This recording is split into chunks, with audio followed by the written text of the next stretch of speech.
Amen. Alors, nous allons continuer donc sur le thème qui nous a été donné, ce magnifique thème qui nous édifie, que ce soit le dimanche ou que ce soit le mercredi. Véritablement, nous sommes bénis à travers ce thème et il y a de grandes choses, de grands mystères qui sont révélés à travers ce thème et c'est pourquoi nous avons pu enregistrer ces enseignements et je vous invite encore à les revoir et nous mettons ensemble également pour les publier au plus vite sur la plateforme YouTube. Donc, nous sommes dans la grande préparation et nous avons vu un certain nombre de points que je voulais revoir aussi avec vous parce que c'est toujours bien de récapituler un peu ce qui a été dit. Je ne pourrais pas tout dire parce qu'il y a énormément, mais les choses en tout cas qui ont pu me marquer et qui vont me guider, je le crois, avec l'aide du Seigneur durant cette année 2025. Euh, il a été dit par le pasteur que minuit, c'est la porte du temps. Et ça, je crois que ça a été une révélation. Je ne sais pas pour vous, mais pour moi, ça l'a été. Euh, il parlait de la grande préparation, de la préparation qui se passe pendant les temps de veille. Et quand il a communiqué cet enseignement, c'est comme si ça avait réveillé quelque chose en moi. Je ne dors plus de la même manière. Je ne me réveille plus de la même manière. Parce que j'ai compris que il y avait des stratégies qui étaient liées au temps et que dans certaines heures, il y avait des clés spirituelles. Et donc peut-être que avant je ne priais pas bien, peut-être que avant je n'avais pas compris ces mystères-là, mais je rends grâce à Dieu pour cet enseignement parce que nous avons compris qu'il y avait véritablement une stratégie qui est liée au temps, aux périodes et aux saisons. Et je rends grâce à Dieu pour cet enseignement, encore une fois. Nous avons étudié également euh, Jacob, la vie de Jacob, et ce que nous avons vu, c'est que lorsque Dieu fait naître en nous un rêve, lorsqu'il met quelque chose dans nos cœurs, nous devons tenir bon, nous devons persévérer, même à travers la souffrance. On sait bien que Jacob, sa hanche a été brisée. Sa hanche a été brisée, mais il s'est accroché à cet ange jusqu'à ce qu'il reçoive sa bénédiction. Il a dû s'accrocher toute la nuit. C'est au petit matin que l'ange le bénit. Et donc encore, pour appuyer ces stratégies qui ont été données au niveau du temps, également l'enseignement de pouvoir persévérer, persévérer et tenir bon, malgré l'épreuve, malgré la souffrance. On a également vu à travers l'étude de Daniel qu'il y avait certains comportements qu'on doit adopter. On a vu que Daniel suivait un régime qui était strict. Malgré qu'il soit invité à la table du roi, il ne s'attardait pas au beuvrage, il ne partageait pas les mêmes mets que le roi, parce qu'il connaissait son alliance. Et il avait une certaine constance également dans la prière. Ce sont des hommes, des personnages de la parole auxquels nous devons nous identifier dans ces temps de la grande préparation. Pour introduire mon propos, je voudrais définir la préparation, parce que je crois que c'est toujours important de comprendre le thème dans lequel nous nous engageons. La préparation, selon le dictionnaire, il est dit que c'est le travail à la réalisation future de quelque chose. On comprend que quand on se prépare, on va travailler. Et comme nous tous, en tout cas toutes les personnes qui travaillent ici, sont au courant que le travail, euh, c'est une difficulté. C'est pas facile de travailler. C'est pas évident de se lever le matin, de partir, de s'asseoir, de se focaliser sur des dossiers, de pouvoir trouver des solutions à des problèmes, de rentrer le soir tard et d'être fatigué et de recommencer le lendemain. Ce n'est pas simple. Ce n'est pas simple. Mais pourquoi est-ce que nous continuons de travailler? On continue de travailler parce lorsqu'on travaille, on a cette espérance qu'à la fin du mois, pour un court terme, à la fin du mois, je recevrai mon salaire. Et avec ce salaire-là, je pourrai accomplir certains projets. Pour d'autres et des projets qui ont des projets à long terme, ils verront qu'à travers le travail, je dois travailler parce que ça me permettra d'avoir un poste plus élevé et de prendre des décisions plus élevées en rapport avec la société, en rapport avec ma nation, en rapport avec ce que je dois devenir. En tout cas, j'ai besoin d'être élevé et donc je dois travailler dur. En tout cas, il y a toujours, quand on parle de préparation, quand on parle de travail, on a toujours en tête cette perspective du futur. Quand on se prépare, quand on se prépare, la préparation va impliquer un changement de situation à venir. On ne se prépare pas pour rien. Je vais vous donner un exemple. Lorsqu'on doit sortir, on va mettre son manteau. Lorsqu'on met son manteau, quand vous mettez votre manteau devant un enfant, il sait, sans même que vous lui avez dit, il sait que vous allez quitter le domicile et que vous allez sortir. Parce que la préparation, quand vous vous préparez, ça implique qu'il y a un changement de situation. Il y a quelque chose qui est à venir. Quand vous commencez à mettre la table sans avoir même parlé, les personnes de la famille, toutes les personnes qui sont là dans la maison, savent qu'à la fin de ça, là, on sera tous rassasiés. Pourquoi? Pourtant, vous avez juste mis la table. Parce que quand vous préparez la table, ça veut dire qu'on va partager un repas et par ce repas-là, on sera rassasié. J'insiste sur le thème de la préparation parce que avant de plonger dans les Écritures, on doit bien comprendre ça. Ce sont des aspects qui vont revenir à travers les Écritures, mais je pense que c'est important. Quand on parle de préparation, c'est parce que quelque chose est à venir. Une situation va changer. Un événement va arriver, un événement important va impacter votre futur. Et avant de rentrer dans ce futur-là, il y a un temps de préparation. Et nous sommes dans ces temps-là. Il faut savoir également que ne pas se préparer incombe des conséquences. Si vous devez sortir et que vous ne mettez pas votre manteau, il y a de grandes probabilités que vous puissiez être malade. Si vous décidez de préparer à manger, mais que vous ne mettez pas la table, comment est-ce que vos invités seront au courant que la nourriture est prête? Si vous décidez de faire certaines choses sans préparation, alors il y aura des conséquences.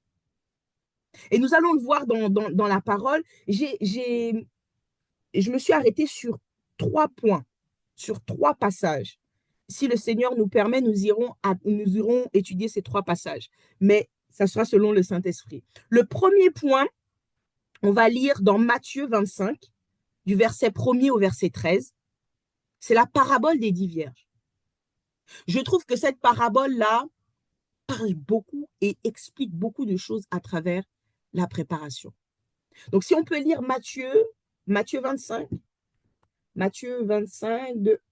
du verset 1er jusqu'au verset 13. On va bien lire doucement pour bien qu'on puisse s'imprégner de chaque passage. Je vais lire la parole de Dieu. Amen. Alors le royaume des cieux sera fait semblable à 10 vierges qui, ayant pris leurs lampes, sortirent à la rencontre de l'époux. Et 5 d'entre elles étaient prudentes et 5 folles. Celles qui étaient folles, en prenant leurs lampes, ne prirent pas d'huile avec elles, mais les prudentes prirent de l'huile dans leurs vaisseaux avec leurs lampes. Or, comme l'époux tardait, elles s'assoupirent, toutes et s'endormirent. Mais au milieu de la nuit, il se fit un cri. Voici l'époux, sortez à sa rencontre. Alors toutes ces vierges s'élevèrent et apprêtèrent leurs lampes. Et les folles dirent aux prudentes, donnez-nous de votre huile, car nos lampes s'éteignent. Mais les prudentes répondirent, disant, non, de peur qu'il n'y ait pas assez pour nous et pour vous. Allez plutôt vers ceux qui en vendent et achetez-en pour vous-même. Or, comme elles s'en allaient pour en acheter, l'époux vint, et celles qui étaient prêtes entrèrent avec lui aux noces, et la porte fut fermée. Ensuite viennent aussi les autres vierges, disant, Seigneur, Seigneur, ouvre-nous. Mais lui, répondant, dit, En vérité, je vous dis, je ne vous connais pas. Veillez donc, car vous ne savez ni le jour ni l'heure. Amen. Amen, amen. Je veux revenir sur euh, le déroulé du mariage juif, parce que le Seigneur utilisait des paraboles qui étaient proches de la connaissance de ceux qu'il enseignait. Et donc, il faut savoir qu'il était en train de donner une parabole des dix vierges en parlant au peuple juif. Et donc, il connaissait comment se déroulaient les étapes du mariage. Mais nous sommes un peu moins familiers avec cela, donc je vais reprendre ça. Le mariage juif à l'époque durait sur 7 jours. C'était 7 jours de festivités. Il y avait une grande préparation, un grand festin qui était mis en place pendant les noces. Et donc, les familles s'arrangeaient, les familles, donc les familles du futur époux et les familles des femmes, des futures épouses, mettaient en commun leurs biens afin de pouvoir pourvoir à ces temps de festivité. Et donc, la part qui était donnée aux jeunes filles, c'était de pouvoir accueillir l'époux. Alors souvent, l'époux était à l'extérieur, si ce n'était en guerre ou en déplacement. Et la chose, c'est qu'on ne connaissait pas l'heure à laquelle l'époux arrivait.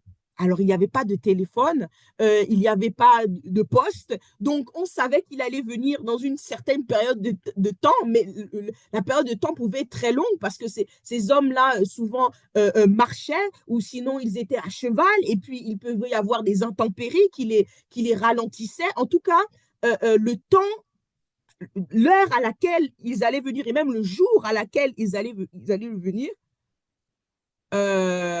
n'était pas certain. Mais le rôle des futures épouses, c'était de pouvoir accueillir l'époux. Il fallait qu'elles s'assurent que quand l'époux arrivait, elle soit prête. Et donc, elle restait avec une lampe, parce que c'était également comment dirais-je, c'était un prérequis, en fait, pour les futures épouses. Elle devait attendre l'époux avec une lampe qui devait être allumée. Et donc, ça montrait qu'elles étaient prêtes à rentrer dans les noces. Maintenant qu'on a bien compris ce contexte-là, au verset 3 et au verset 4, alors on a bien compris qu'il y avait les 10 vierges, qu'elles devaient rentrer à la rencontre de leur mari, il est dit, celles qui étaient folles ne prirent pas d'huile avec elles en emportant leur lampe, tandis que les sages prirent avec leur lampe de l'huile dans des vases. On parle de folles, de vierges folles ou de vierges insensées dans certaines versions. Quand on parle de folie, cela vient s'opposer à la sagesse. Qu'est-ce que la sagesse dit? Qu'est-ce que la sagesse veut? La sagesse veut que nous puissions faire maintenant ce qui nous rendra heureux plus tard, ou ce qui pourra nous apporter du bien plus tard. C'est ce que les vierges sages ont fait. Les insensées, elles, ne se focalisent que sur le maintenant. Et elles ne voient pas l'avenir. Et donc, quand on a vu tout à l'heure la définition de la préparation, on a compris que quelqu'un qui se préparait, c'est quelqu'un qui travaillait pour le futur. On voit que les insensées, là, elles n'étaient pas prêtes. Elles ne se sont pas préparées. Elles se sont dit, j'ai déjà de l'huile dans ma lampe. Bon, certainement, allez, le mari va, l'époux va bientôt arriver, ça tiendra.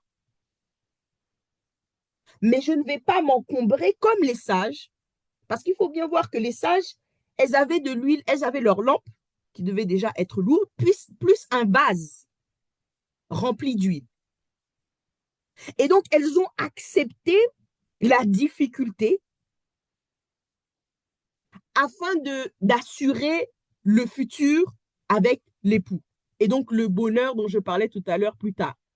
Alors que les insensés, elles, ont choisi la facilité, il faut le dire. Elles ont choisi la facilité.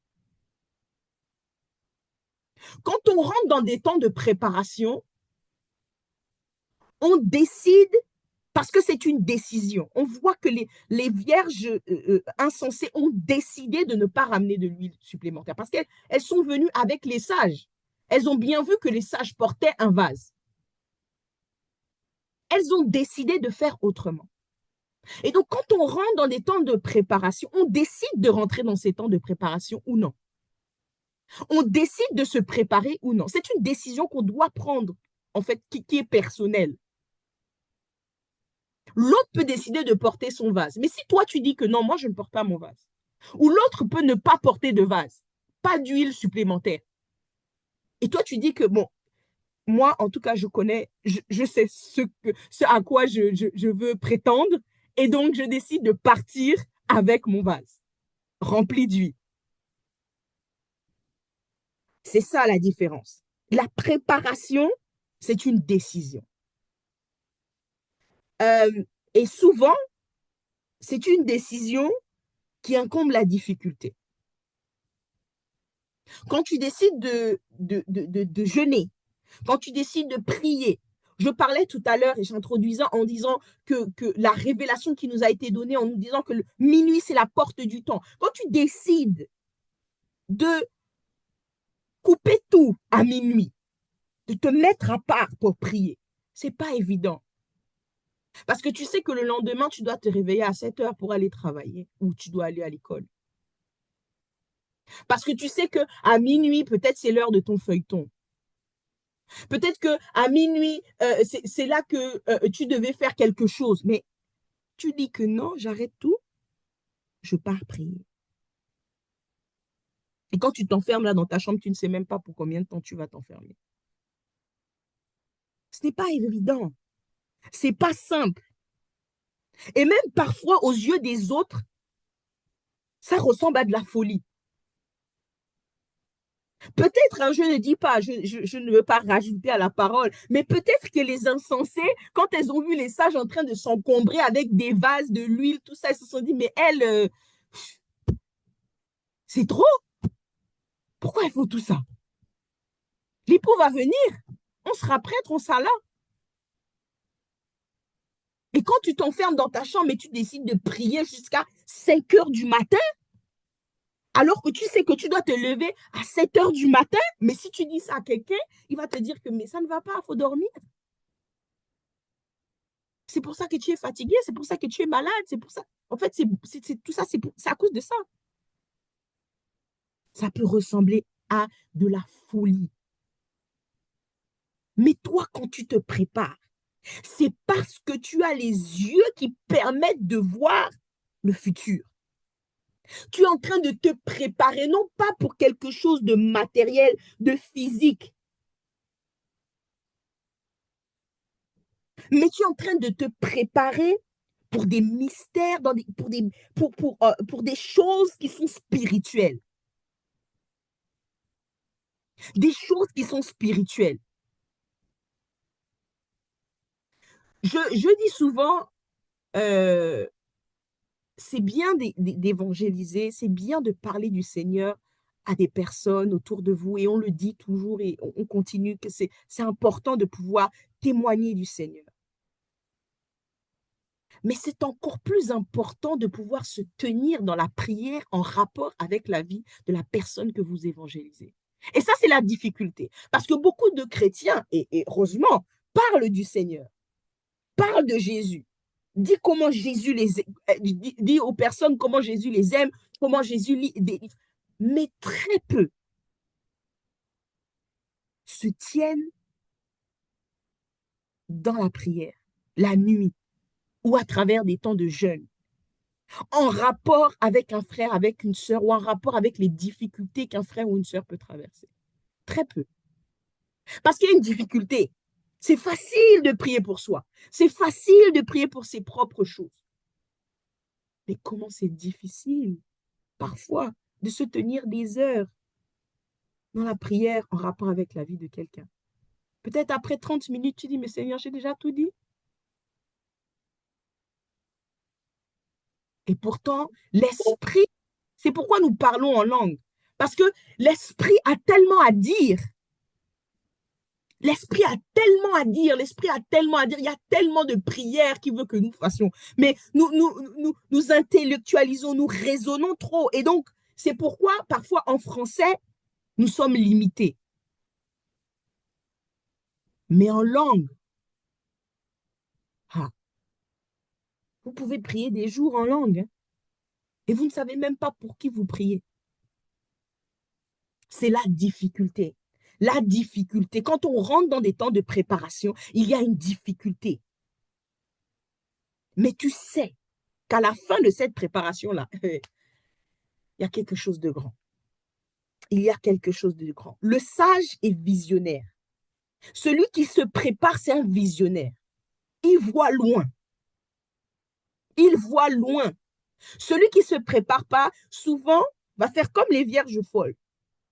Il va, il va vouloir se caler sur celui qui s'est préparé. Alors, ce n'est pas mauvais quand c'est un enfant, quand c'est comme on dit un bébé spirituel, un bébé en foi, il va t'appeler parce qu'il a fait un cauchemar, il va t'appeler parce qu'il il a expérimenté une difficulté au travail, il va te demander de prier pour ça, pour ça, pour ça.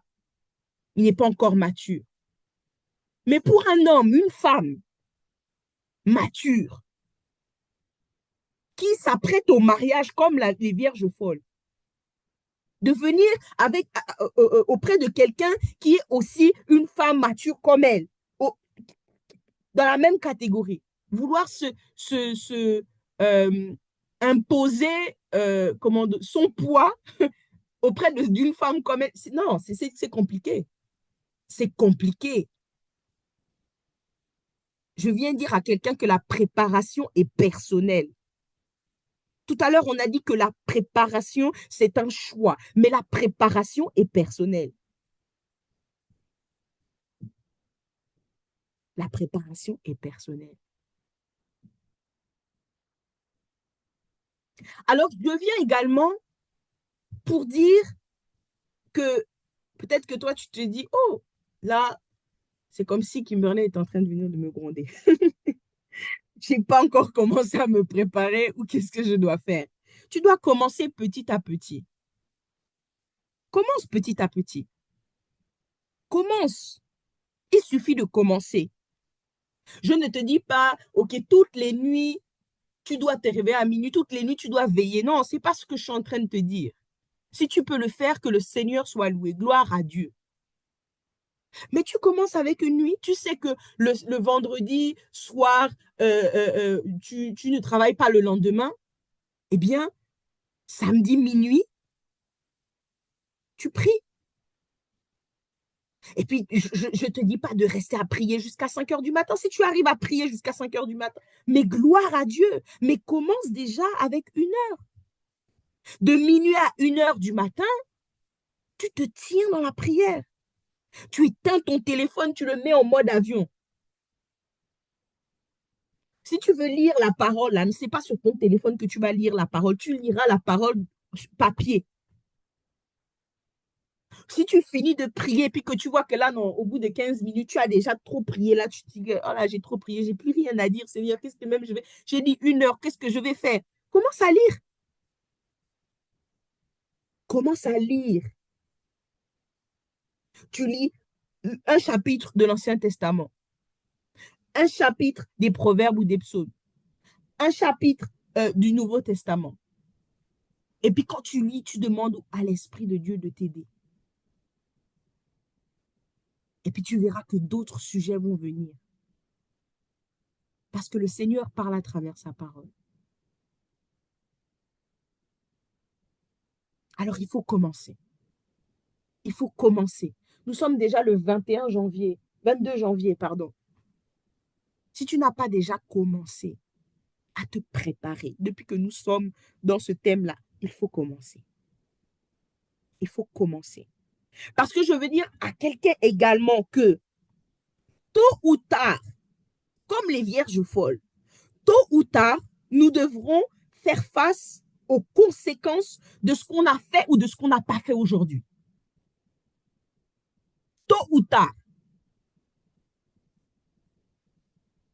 il faudra faire face aux conséquences de ce qui n'a pas été fait ou ce qui a été fait aujourd'hui. Si tu t'es bien préparé, tu verras un avenir glorieux.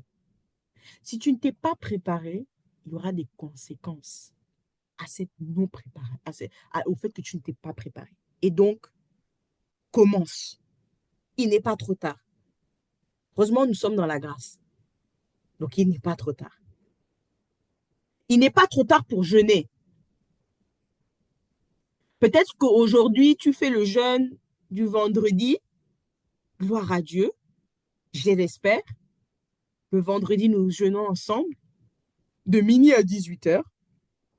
Et c'est déjà bien. Je t'ai dit, je jeûne déjà une fois dans la semaine. Nous avons eu à travers la cellule un enseignement sur le jeûne et le pasteur était présent. Et il nous donnait des témoignages d'hommes de Dieu qui étaient dans les ministères du miracle, c'est-à-dire que les morts ressuscitaient, les paralytiques marchaient, les stériles enfantaient. Voilà. C'est ce que nous voulons voir, c'est ce que nous prions, c'est ce que nous attendons. Mais combien de fois tu jeûnes dans la semaine? Donc, il y a 6 jours où on mange et puis un jour où on se met à part. Si tu es à ce niveau-là, il faut commencer, comme on a dit, on commence petit à petit, commence à déjà introduire un deuxième jour de jeûne. Si tu sais que ce deuxième jour de jeûne, là, tu te dis que non, moi, je ne peux pas tenir jusqu'à 18 heures, commence à jeûner jusqu'à 15 heures, 16 heures. Mais sois fidèle. Sois fidèle dans, tes, dans ce que tu établis. Et puis quand tu es à ce deuxième jour-là, introduis un troisième jour. Oh, on a besoin d'être en permanence en communion avec le Seigneur. Nous sommes dans des temps de préparation. Et nous devons être prêts. Nous devons être prêts. Au verset 5, il est dit, comme le marié tardait, toute s'assoupir et s'endormir. Toutes s'assoupir et s'endormir. Hey. Même les folles, hein? Les folles se sont endormies. Les sages se sont endormis, mais elles avaient déjà préparé. Elles s'étaient déjà préparées. Donc, n'importe quel moment, elles pouvaient s'assoupir, en fait. Peut-être que quand les sages ont commencé à s'assoupir, les folles aussi ont dit que bon, nous aussi, on va dormir un peu. Mais attention, attention. La préparation, c'est individuel. L'autre, c'est préparé. Mais toi, tu es là, tu t'endors, mais tu t'es pas préparé. Elles auraient pu, à ce moment-là de la nuit, peut-être aller chercher un peu plus d'huile pendant que les autres dormaient. Se dit, bon, écoutez, bon, là, on n'a pas pu aller, on va aller chercher l'huile quand même. Non, non seulement elles n'ont pas pris le vase d'huile pour l'huile supplémentaire, mais en plus, au moment de dormir, elles dorment. Tu ne dois pas t'endormir n'importe comment. Tu ne dois pas t'endormir n'importe comment. Il n'y a pas de comparaison dans la préparation, mais tu ne dois pas t'endormir n'importe comment. Chacun se prépare à son rythme. Moi, je veux donner un exemple personnel. Quand j'étais encore étudiante et que j'allais à la fac, euh, je, je prenais énormément de temps à étudier. Et j'avais deux autres catégories d'amis. Les premiers, c'était ceux qui allaient en classe, qui écrivaient rien et qui allaient à l'examen et qui se débrouillaient. Les deuxièmes, c'était ceux qui n'allaient pas en classe, qu'on ne voyait jamais, et qu'on avait l'impression qu'ils allaient échouer. On se disait que non, eux, c'est impossible. Ils vont pas réussir. Ils ne viennent pas en classe. Mais pourtant, quand ils étaient chez eux, ils travaillaient. C'est-à-dire qu'ils récupéraient les cours sur Internet, sur les plateformes et tout ça. Et puis, ils travaillaient chez eux. Ils arrivaient, on les voyait jamais en cours. Mais pourtant, je conseille ça à aucun étudiant, hein, mais pourtant, quand ils venaient écrire l'examen, ils passaient. Et toi qui es ami avec celui qui ne vient jamais en cours, tu te dis, bon, moi non plus, je vais pas en cours, ça sert à rien. Donc, toi, si tu ne vas pas en cours, mais toi, tu ne travailles pas chez toi. Donc, toi, quand tu arrives à l'examen, tu rates, en fait. Il ne faut pas se comparer dans les prépas. Tu ne sais pas ce que l'autre fait. Pendant que toi, tu es en train de dormir. Tu ne sais pas dans quelle position l'autre s'est endormi. Tu ne sais pas si l'autre, quand tu te réveilles là le matin, là, tu te réveilles à 7 heures, tu te réveilles avec l'autre. Tu ne sais pas si l'autre a veillé. Mais tu veux te comparer. Tu te dis que non, bon, si elle se réveille aussi à 10 heures comme moi, bon, ben, c'est que nous deux, on est pareil. Non, tu ne sais pas ce qui s'est passé la nuit. Ne te compare pas. Ne te compare pas. Moi, j'étais celle qui était en cours, qui écrivait en cours et qui travaillait encore à la maison. Je dis que mais, tout le monde me disait, mais c'est trop. Je dis que mais moi, je connais mes objectifs. Je ne veux pas juste faire bien, moyen, je veux être dans l'excellence. Et l'excellence implique que tu travailles davantage plus que les autres. Tu dois te préparer davantage. En fait, en fonction de ce que tu vises, c'est là comment tu dois établir ta préparation. Et donc, comme les vierges folles, tu ne peux pas t'endormir comme l'autre parce que tu ne sais pas comment l'autre s'est endormi. L'autre s'est endormi avec un vase rempli d'huile. Toi, tu t'es endormi sans rien, avec une lampe éteinte. La conséquence sera que au moment où l'époux arrivera, tu ne pourras pas rentrer. Euh, au verset 8, il est dit, les folles dirent aux sages, donnez-nous de votre huile, car nos lampes s'éteignent. Et c'est comme si euh, les folles veulent maintenant, c'est pas blâmer, mais comme je disais tout à l'heure, elles veulent mettre leur poids de non-préparation entre les mains de celles qui sont sages. Il faut arrêter de blâmer les autres parce que tu t'es pas bien préparé, hein. On entend souvent, et gloire à Dieu, ce n'est pas notre partage dans cette assemblée, mais on entend souvent, non, mais moi, je ne suis plus le Seigneur comme avant, c'est à cause du pasteur, à cause des prédications, à cause de mon groupe à l'église, à cause des frères et des sœurs en Christ qui ne m'appellent pas, à cause de, tu veux blâmer les autres. Tu veux blâmer les autres. Oh oui, je n'évolue pas spirituellement. Est-ce que tu connais toutes ces personnes-là qui n'ont pas d'assemblée, mais qui font des choses extraordinaires pour le Seigneur? Alors, je ne conseille pas, je ne suis pas là en train de promouvoir le fait de ne pas avoir d'assemblée, mais je veux dire que le fait de blâmer une église physique, un homme, à cause de ton niveau spirituel, tu es dans la catégorie des insensés. Parce qu'on l'a vu, la préparation, c'est une décision. Et donc, tu ne peux pas venir blâmer les autres et les conséquences. C'est ta responsabilité de pouvoir passer du temps avec le Seigneur. C'est ta responsabilité de chercher Dieu. Parce qu'il a dit, cherchez et vous me trouverez. Si tu le cherches, il se laissera trouver. Et si c'est au fin fond de ta chambre, il se laissera trouver. Moi, je vous invite. Et vraiment, j'ai eu cette envie-là qui est née au début de l'année de pouvoir commencer à lire les livres les témoignages, les biographies des hommes qui ont fait des choses extraordinaires. Quand vous lisez le témoignage de Bénigne, il vient vous dire que il était dans sa chambre. Ses parents ne partageaient pas sa foi.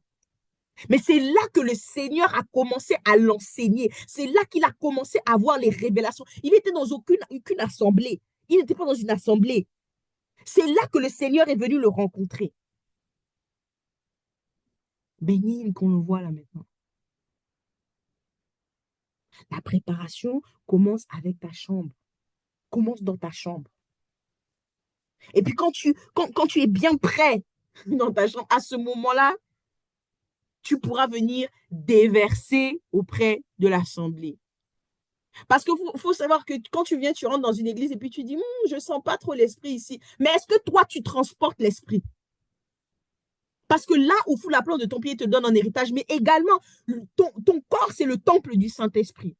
Normalement, par ta présence, il doit y avoir un changement d'atmosphère.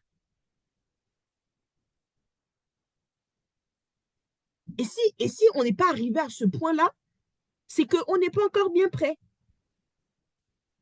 Parce que tu ne dois pas seulement être, ta lampe ne doit pas juste avoir de l'huile, tu dois également aller là-bas avec un vase rempli d'huile.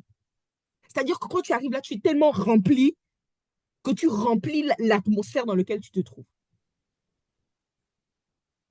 Et c'est à ce niveau-là on doit arriver. Je voulais également dire à quelqu'un que parfois tu peux penser que tu es prêt. Tu dis, moi je prie, hein. Oh, moi je jeûne, oh. Moi j'encadre des jeunes, j'encadre des parents, j'encadre des gens. Non, moi, en tout cas, moi, je suis prête parce que je sers, parce que je fais ça, parce que je fais ci, parce que je fais ça. Mais très souvent,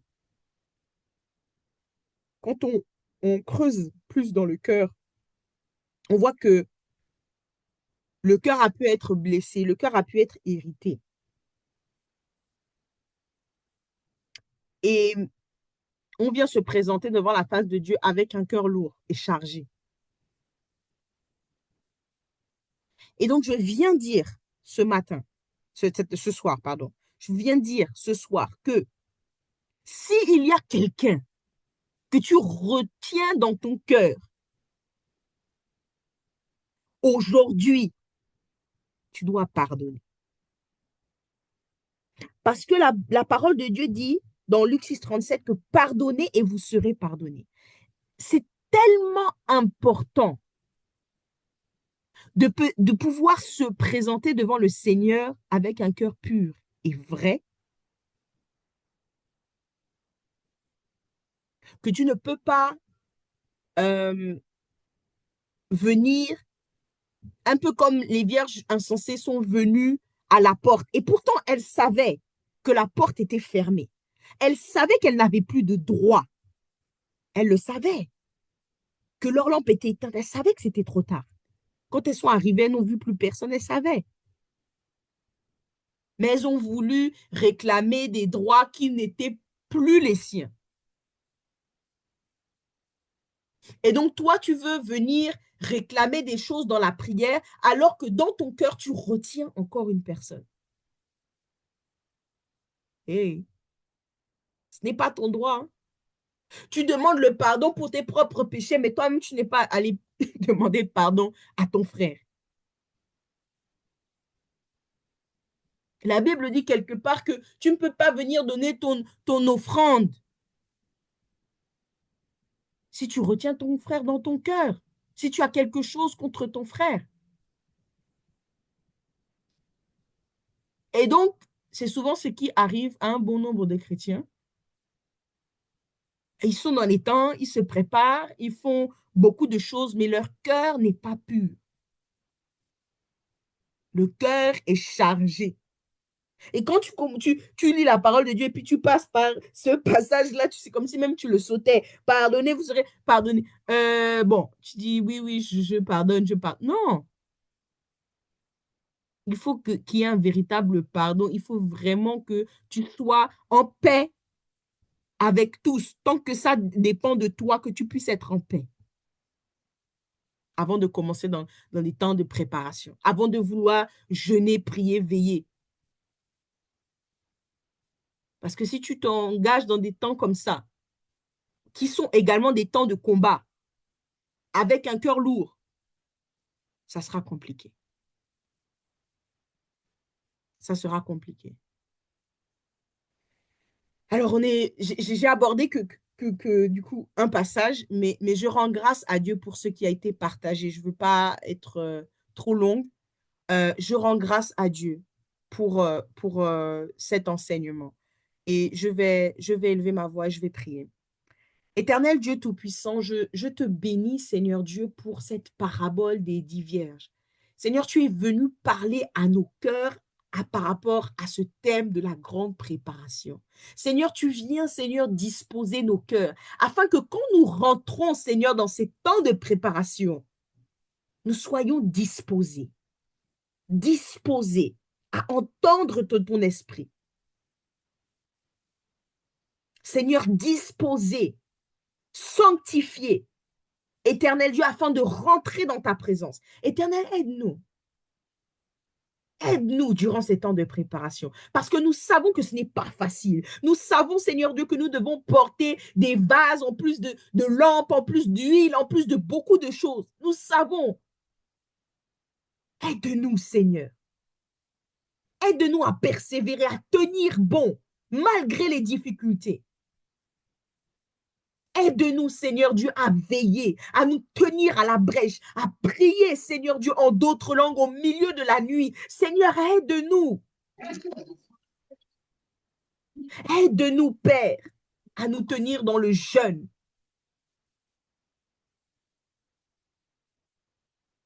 Seigneur, aide-nous à prier les uns pour les autres, à porter le fardeau des uns et des autres. Aide-nous, Seigneur. Nous voulons être prêts. Nous voulons rester vigilants. Nous voulons rester éveillés. Nous ne voulons pas nous endormir, mais nous voulons rester éveillés. Fortifie-nous, Seigneur. Je rends grâce à ton saint nom. C'est dans le nom de Jésus que j'ai prié. Amen. Amen. Amen.